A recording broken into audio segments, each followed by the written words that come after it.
नमस्कार, गन्ना काफांना यूट्यूब चॅनलवर सर्वांचं स्वागत। आज ज्याला तुम्ही विधान भवन म्हणतात त्याला आपण नागपूरमध्ये राजभवन म्हणतात। या राजभवनमध्ये पास काढणं म्हणजे एका आमदार जो असते त्याला 2च पास भेटतात आणि आमदाराच्या मागे पूर्ण तालुका असतोय। अशा वेळेस तालुक्यातून माझ्यासारख्या एक गन्ना काफांना यूट्यूब चॅनलच्या पत्रकाराला पास भेटणं फार कठीण गोष्ट असते। पण याचं सर्व श्रेय जातंय ते विदर्भ केसरीचे जे संपादक आहेत ते म्हणजे अमोल कंटाळे।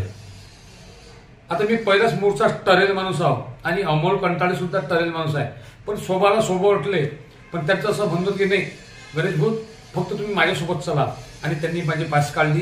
माझी अवकात नसताना त्यांनी पास काढली आणि विधान राजभवनात मला प्रवेश मिळाला। त्या राजभवनात आमदार, खासदार, मंत्री सर्वजण आलेले होते, उद्धव ठाकरे सुद्धा आलेले होते। पण प्रामुख्याने माझं एक लक्ष वेधलं गेलं। एक पत्रकार आहेत नावेद म्हणून नागपूरचे, ज्यांच्या अंडरमध्ये जवळजवळ 50 लोक आहेत। मी जेव्हा पाहिलं त्यांच्याकडे की साला आपण एवढं धट्टाकट्टा माणूस असल्यावर सुद्धा हा अपंग माणूस त्या स्टेचरवर येऊन ते पत्रकारिता करून राहिले, तेव्हा मनाला कुठं वाटलं की नाही हे आमदार, खासदार या मंत्री महोदयाची कुठंच आपण बाईट घेऊ नये। पण माझं प्रामुख्याने लक्ष केलं त्या माणसाने, म्हणून त्यांची बाईट घेतली। आपण पहा समोर नवेद सर, ज्येष्ठ पत्रकार आहेत, ते नागपुरात नावाजलेले आहेत। त्यांची मी मुलाखत घेतली, ते काय म्हणतात, त्यांनी पत्रकारिता कधी चालू केली आणि कशा प्रकारे केली। समोरचा व्हिडिओ पहा नवेद सर यांचा। गन्ना काफांना यूट्यूब चॅनलवर सर्वांचं स्वागत। आपण पाहतो की माणूस जर हातापायाने चांगला असला तर त्याला काही असं वाटत नाही, पण अपंगत्वावर ज्यांनी मात केले असे नवेद भाऊ गन्ना काफांना यूट्यूब चॅनल आणि विदर्भ केसरी यावर आहेत। नमस्कार।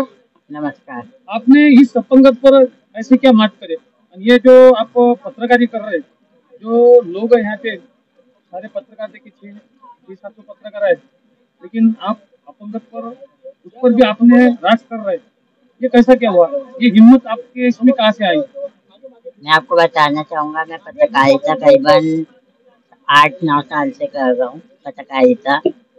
और मेरे को काफी पत्रकार, मेरे को पहले भी पेपर देता था, लेट के पेपर देता था, तो मेरे को कवर करने आते थे, अच्छा लगता था।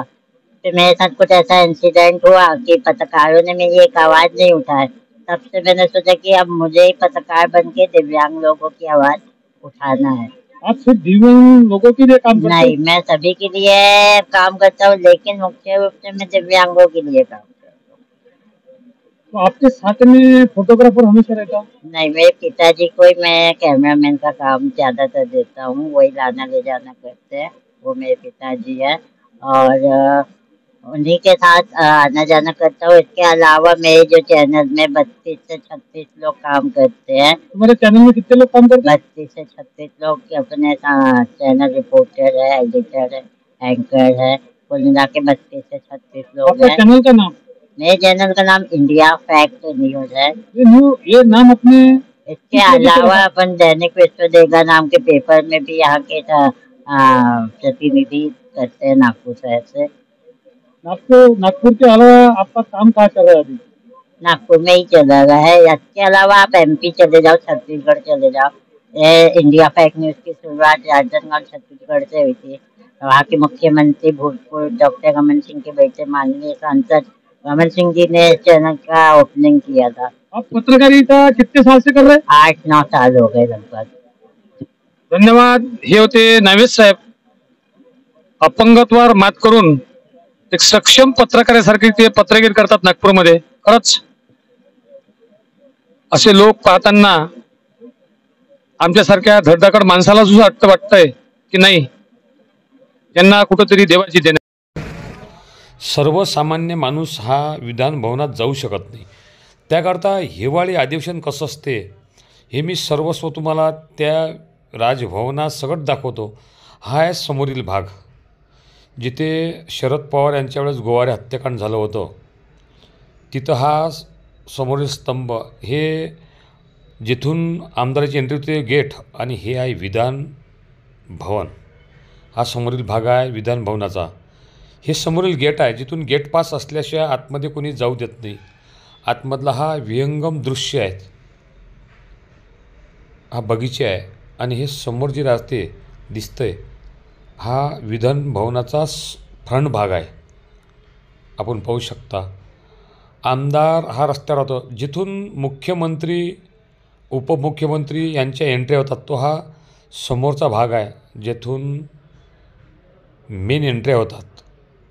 हे सर्व जे समोर उभे आहेत त्याच्यात 2-4 आमदार असतील. असा हा विधान भवनाचा समोरील भाग आहे. हा बॅकसाईडचा विधान भवनाचा भाग आहे, जिथे राष्ट्रवादी शिवसेना यांचे कंपार्टमेंट इथं राहतात, आणि हे आहे बॅक गेट.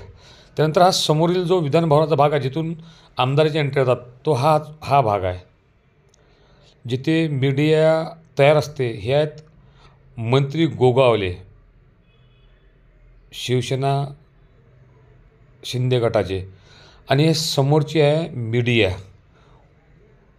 हजारो मीडिया इथं राहतात समोर. हे सर्व तुम्ही कॅमेऱ्या इथं पाहतात. हे सर्व विधान भवनाचा फ्रंट भाग आहे. सकाळी त्यांनी पायऱ्यावर बसून घोषणा केलेल्या होत्या उबाटा गटांनी, राष्ट्रवादी ते आहेत सोबतात माझ्या जाधव, त्यानंतर गोगावले, या सर्व लोकांना तुम्ही महाराष्ट्रातले मंत्री आमदार ओळखता. तसेच डॉक्टर बाबासाहेब आंबेडकर यांच्या दीक्षाभूमीवरसुद्धा मी भेट दिली. त्यानंतर दर्यापूरचे विधानसभा आमदार गजानन लवंडे यांचीसुद्धा मुलाखत घेतली.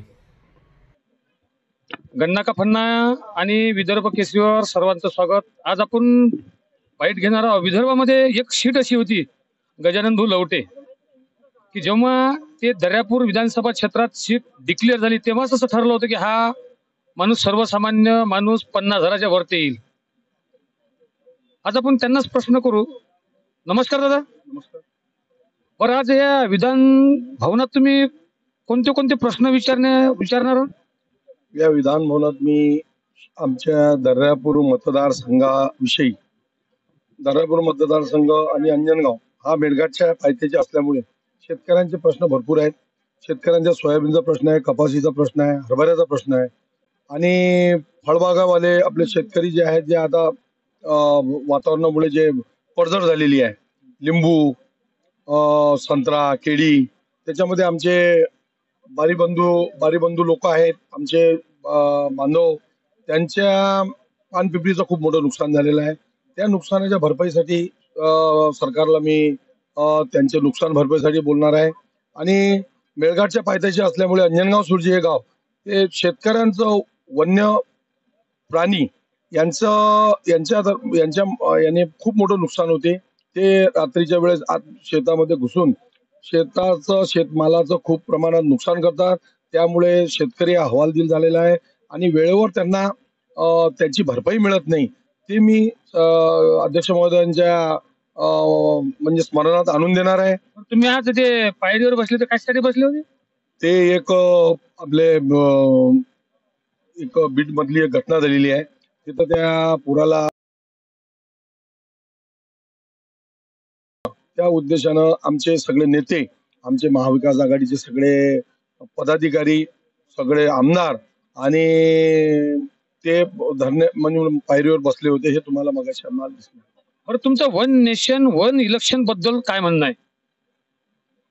त्याबद्दल तर आता आमचे मोठे नेते आहेत, साहेब होते, पक्षप्रमुख आमचे उद्धव बाळासाहेब ठाकरे आणि आमचे आदित्यसाहेब ठाकरे, हे या प्रश्नावर उत्तर देतील. मी एवढा मोठा नाही की एवढा मोठ्या प्रश्नावर उत्तर देईल म्हणून.